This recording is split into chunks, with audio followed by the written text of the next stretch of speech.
आपने बताया कि जो किडनी पेशेंट हैं जिनका डायलिसिस होता है, हाँ, वो किस तरह से डायलिसिस से बच जाते हैं और किडनी जो है प्रॉपर वापस हील हो जाती है, क्योंकि मोस्टली हमने देखा है कि जिसकी किडनी खराब हो गई वो ट्रांसप्लांट ही कराता है या मर जाता है। ये एक इम्पॉर्टेंट बात है जो मैं आपको बताना चाहता हूं ताकि आप इसको उन लोगों तक पहुंचाएं जिनको इसकी ज़रूरत है। ऐसे बहुत सारे लोग हैं लाखों में जो हर दूसरे दिन या तीसरे दिन डायलिसिस कराते हैं। पहले तो समझना पड़ेगा डायलिसिस क्या है। बहुत ही सिंपल है, आधे मिनट में समझ जाएंगे। आप जो भी कुछ खाते हैं पीते हैं उसमें कुछ चीज़ें बॉडी उपयोग में लाता है, एनर्जी में कन्वर्ट करता है, कुछ चीज़ें बॉडी यूज़ नहीं कर पाता है, तो आप यूरिन पेशाब के रास्ते उनको बाहर फेंक देते हैं। तो वो पेशाब कैसे बनता है, वो किडनी का काम होता है। उसके अंदर वो सारी चीज़ें हैं पेशाब में जो बॉडी को नहीं चाहिए, तो बॉडी ने उसको बाहर भेज दिया। क्रेटनाइन है, यूरिया है, यूरिक एसिड है, ऐसे बहुत सारी चीज़ें हैं, छोटे मोटे प्रोटीन हैं अलग अलग तरह के जो बॉडी को नहीं चाहिए। तो बॉडी ने पेशाब किया, आप बोलेंगे अरे मुझे पेशाब आ रहा है, तो वो किडनी ने बाहर भेजने का तैयारी कर ली है और आप गए और आपने अपने आप को हल्का किया, ठीक हो गया। ये तो हुआ नॉर्मल। आपका बॉडी खुद ही आपका डायलिसिस कर रहा है। डायलिसिस ये है, हमारा बॉडी हमारे अंदर की जो चीज़ जो हमें नहीं चाहिए वो बाहर फेंकने का रास्ता बनाया, इसे कहते हैं डायलिसिस। यानी कि हमारे सबकी बॉडी करती है इसको।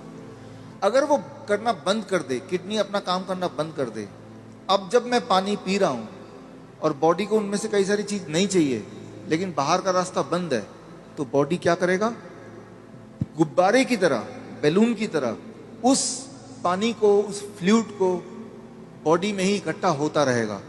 ऐसे लोगों के पैर आप देखेंगे हाथी की तरह हो जाते हैं, सूज जाते पैर, हाथ सूज हाँ, जाते हैं, पैर हाथ सूज जाते हैं, गले मुंह सूज जाता है। तो क्या है, उनका जो यूरिन आउटपुट है, पेशाब या तो कम हो गया है या खत्म हो गया है। अगर आपसे बोलें कि एक दिन बिना पेशाब किए रहना है, इम्पॉसिबल। कितना दर्दनाक हो सकता है। और ऐसे लोग फिर मशीन की मदद लेते हैं। वो मशीन वो खींचता है खून में से वो ऐसे पानी जो खराब है और निकाल के बाहर करता है। इसका मतलब हर दूसरे दिन उसको ऐसा करना पड़ता है और दूसरे दिन तक बॉडी में पानी जमा रहता है। और जबकि बॉडी में पानी जमा रहेगा तो उसका हार्ट के ऊपर भी बोझ है, लंग्स के ऊपर भी बोझ है। हर दिन वो कमजोर होता जा रहा है, हर दिन वो मरता जा रहा है, डायलिसिस कराने के बावजूद भी या डायलिसिस कराने की वजह से भी, क्योंकि डायलिसिस भी किडनी को और फर्दर खराब करती है। तो अब आपको समझ आ गया कि प्रॉब्लम क्या है, डायलिसिस किसे कहते हैं, किडनी खराब होना किसे कहते हैं। ऐसे लोगों को पहचानेंगे कैसे, आप जब देखेंगे। हम कैसे पहचानते हैं ऐसा पेशेंट को, कोई रिपोर्ट की ज़रूरत नहीं है, मुझे, आपको भी ज़रूरत नहीं है। आप सिर्फ ऊपर से नीचे देखेंगे, अगर पैर हाथ में सूजन है थोड़ा बहुत भी, तो समझ लीजिए कि किडनी फेलियर की तरफ आप बढ़ चुके हैं। लेकिन घबराने की बात नहीं है। पहली बात, जब सूजन होती है बॉडी में, पानी जम जाता है तो सांसें भी नहीं ले पाता है, मुश्किल से लेता है, तो ये भी गड़बड़ है। वो चलता है थक जाता है, ये भी गड़बड़ है। तो ये तो हो गया। अब करना क्या है, सोल्यूशन क्या है, आपके बॉडी के अंदर से पानी को निकालना है। उसके लिए बड़ा आसान गॉड का दिया हुआ सोल्यूशन आपके पास ही है इसी वक्त। तीसरा kidney, third kidney. Third kidney किसे कहते हैं, आपका स्किन, सबसे बड़ा बॉडी का ऑर्गन। आपके स्किन में देखेंगे छोटे छोटे छेद हैं, है ना। तो ये जो छेद हैं, ये छेद से पसीना निकलता है। आप पसीने का एक बूंद लीजिए, पेशाब का एक बूंद लीजिए, दोनों को लैब में ले जाइए।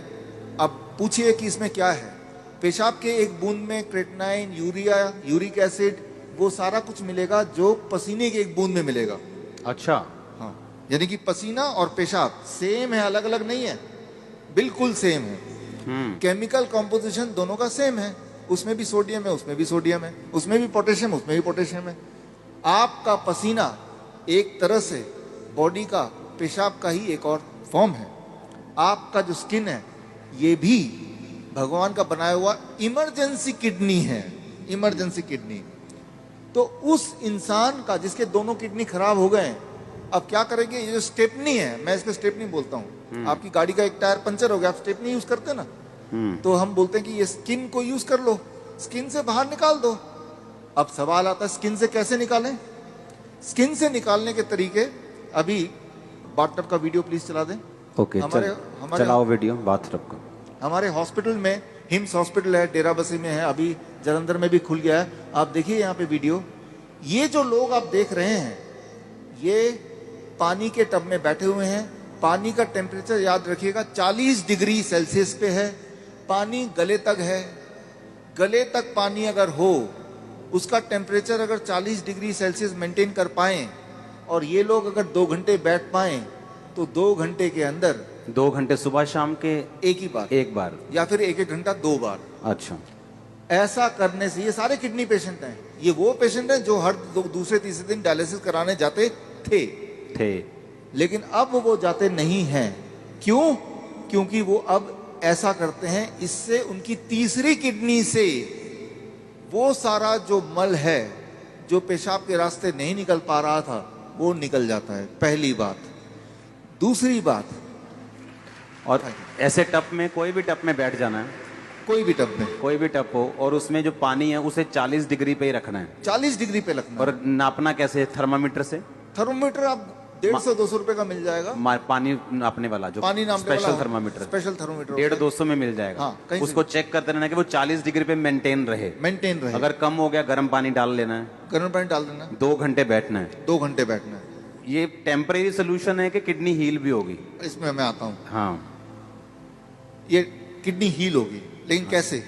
2 चीज होगा उसके साथ। आप अगर ये करेंगे तो एक्सपेरिमेंट करने के लिए उस इंसान का पहले आप बोलिए कि वजन करे, क्योंकि वजन में वो अंदर पानी है। 2 घंटे बाद दोबारा वजन करेंगे तो आधा किलो, 1 किलो, 1.5 किलो वजन कम मिलेगा। मतलब बाहर आ गया, वो बाहर आ गया। पहली बात। आप एक और काम करें, उनके पैरों के सूजन के फोटो खींच लें। 2 घंटे बाद दोबारा देखें, अरे सूजन कहाँ गया? अरे बाहर चला गया, उसको बॉडी ने बाहर भेज दिया। एक और काम करें, किडनी पेशेंट की एक दिक्कत होती है, उनका बीपी बहुत हाई रहता है। क्यों? गुब्बारे को जैसे फुलाएंगे तो प्रेशर बढ़ गया ना, तो बॉडी भी तो गुब्बारे की तरह फूल रही है, पानी अंदर डल डल के, तो प्रेशर बढ़ता जा रहा है। तो चाहे कितनी भी दवा खा लें किडनी का पेशेंट, प्रेशर उनका बहुत ज्यादा होता है, ब्लड प्रेशर। अच्छा, लेकिन तो अब पहले प्रेशर नाप लें, ज्यादा ही मिलेगा, 200/100। अब पानी में बिठाएं, और अब पानी में बिठाने के बाद 2 घंटे बाद दोबारा प्रेशर नापें, तो प्रेशर कम हो जाएगा। कम से कम 40 यूनिट कम हो जाता है, किसी का 20 यूनिट कम हो जाता है, लेकिन कम जरूर होता है, हर एक का कम होता है। तो जो मेन सिम्टम होते हैं किडनी पेशेंट के, वो सारे सिम्टम एक क्लासिक सिम्टम होता है। मोस्टली बोलते हैं कि किडनी आपकी श्रिंक हो गई है जी, किडनी सुंगड़ गई है, सिकुड़ गई है, वो काम नहीं कर रही। हाँ, वो फिर से बढ़ेगी कि नहीं बढ़ेगी, ऐसे ही रखना पड़ेगा पेशेंट को? ये बड़ा इंटरेस्टिंग है। ये सवाल बहुत सारे पेशेंट ठीक होने के बाद भी पूछते हैं। ठीक होना कैसे पता चल गया? कि अब उनको ये करने की जरूरत नहीं है। 3 महीना लगातार करने के बाद अब करने की जरूरत ही नहीं है। अब पेशाब भी नॉर्मल हो रहा है, सूजन भी नहीं आ रही है, ब्लड प्रेशर भी नॉर्मल है, यानी ठीक हो गया। लेकिन वो क्रिएटिनाइन और यूरिया, क्रिएटिनाइन भी नॉर्मल आ गया, यूरिया भी नॉर्मल आ गया, यूरिक एसिड भी नॉर्मल है, सारा कुछ नॉर्मल हो गया।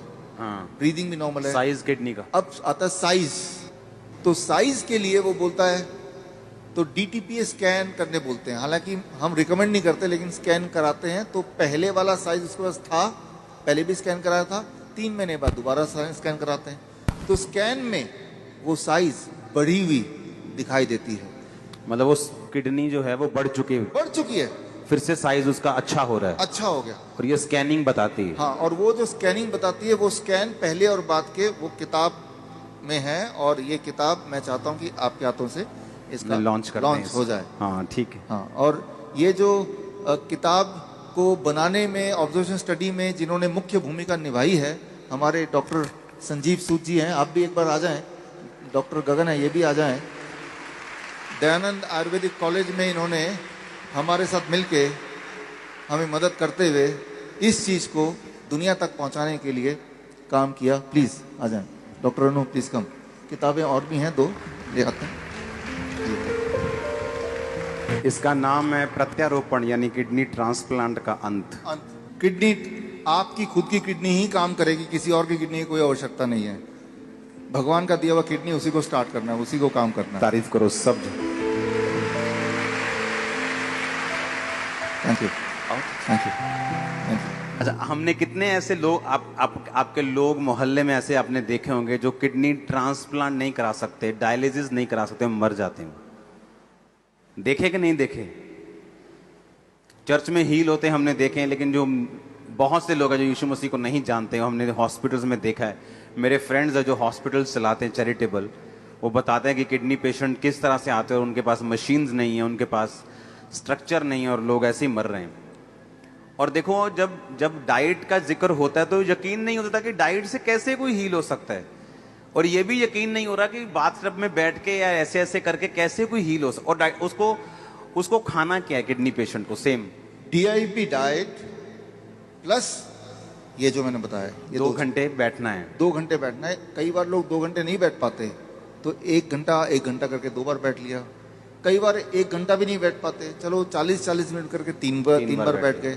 2 घंटे का आपको रूटीन पूरे दिन भर में 2 घंटे बैठते ना, तो यहाँ से जितने पोर्स हैं तब जाके पूरा निकलता है। ये एक रूटीन बनता है। और 3 महीने बाद फिर उसकी किडनी अपने आप काम भी करना शुरू करती है। अपने आप काम करना शुरू करती है, तो फिर ये बंद कर देना है। डाइट चलेगा जिंदगी भर, डाइट चलेगी, हाँ, इसको बंद कर देना है। ये बंद हो जाएगा, ये बंद हो जाएगा और पेशेंट नॉर्मल रहेगा। अब वो पेशेंट ही नहीं है। अब वो पेशेंट नहीं, अब पेशेंट नहीं है, वो आप और हम जैसे हैं। नॉर्मल हो गया वो। हमारे दर्शकों के लिए एक खास मेरा मैसेज, आप इस दोनों चैनल के माध्यम से मेरे वीडियोस आप देख रहे होंगे, नए नए जो टेक्निक्स हैं वो आप सीख रहे होंगे। एक चीज़ करना भूल जाते होंगे कि वो ये है सब्सक्राइब करना। सब्सक्राइब कीजिए ताकि जो मेरे नए टेक्निक्स हैं, नए वीडियोस हैं, वो राइट टाइम पे आप तक पहुँचे, सबसे पहले पहुँचे।